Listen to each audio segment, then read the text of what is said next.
Yo, what's up, kusinerong maglulupa. Gagawa nga tayo ng Java rice na nilagay natin ng twist. So paggawa nga ng mga fried rice, ay marami nga tayong pwedeng magawa dito. Lalo na kung on your version, syempre. Pwede mong gawin to. At so ito ang gagawin natin ay, meron ako ditong Java rice na sinaing. So gagawin siya natin ng twist. Kaya panoorin nyo to. Let's go kung ano kalalabasan. At sa unang proseso, maglalagay lang tayo dito ng mantika. Papainitin lang natin to bago natin ilagay yung sibuyas bawang. Nang mainit na nga itong kawali natin na may mantika, ay nilagay ko na nga itong sibuyas. So, gigisa-gisayin nga lang natin to hanggang sa lumabas lang yung aroma nito para maisunod na natin yung bawang. At nang okay na nga itong sibuyas natin, syempre, susunod na natin itong bawang. So, ganun lang din, palalabasin lang din natin yung aromatic nito para maging mas masarap yung kalalabasan ng pagkain natin. Kasi nga, magsusutay tayo dyan ng chicken breast. At so, halos okay na nga itong ginigisa natin na sibuyas bawang. So, isusunod na nga natin itong strips na chicken breast. So, isusutay nga lang natin yan. So, gisa-gisa nga lang yan bago natin ilagay. Basic ingredients nga lang palang ilalagay natin ditong pampalasa para mabilisan lang to at madali lang sundan. So, ayan, gigisahin lang natin hanggang sa maging stir fry nga lang siya. At so, pwede nga rin natin itong gawin. Kung may mga laps kayo mga kanin dyan na tira nyo kagabi, so pwede natin itong gawin. So, basic nga lang to kaya sundan nyo itong ginagawa ko para pwede nyo rin gawin dyan sa mga bahay nyo. Nang maluto na nga natin itong sinusutay natin na chicken breast, so ilalagay na nga natin itong sweet soy sauce.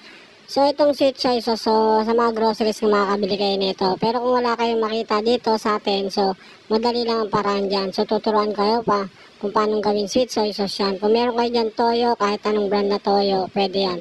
So, tas meron kayong white sugar, so ayun lang. Ihahaluin nyo lang yan. Siyempre, haluin nyo lang hanggang sa matunaw. So, pwede na siyang ilagay. At so, nung kumapit na nga yung lasa dito sa karne natin, so isunod na nga natin tong rice natin. So, Java rice nga ang ginamit ko rito kasi nga marami akong Java rice. So, pwede rin naman plain rice lang. Yung mga laps rice nyo nga na tira nyo kagabi, so pwede talagang gamitin yun.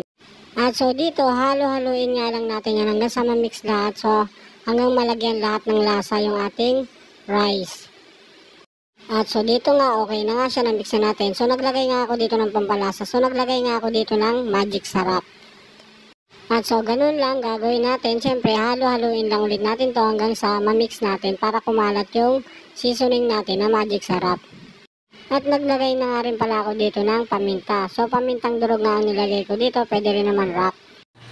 At so, dito nga, halos tapos na nga tayo.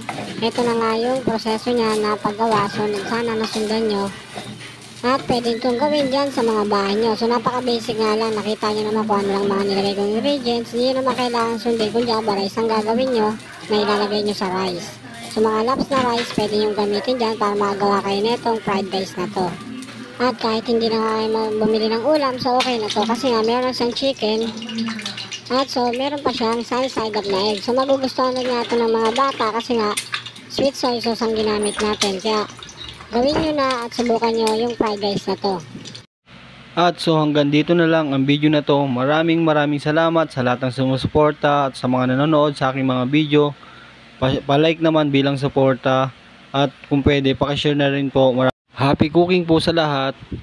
Happy lang po tayo pag nagluluto. Dapat masaya lang lagi para maging masarap yung pagkain natin. Simple man yan pero mabubusog din tayo dyan.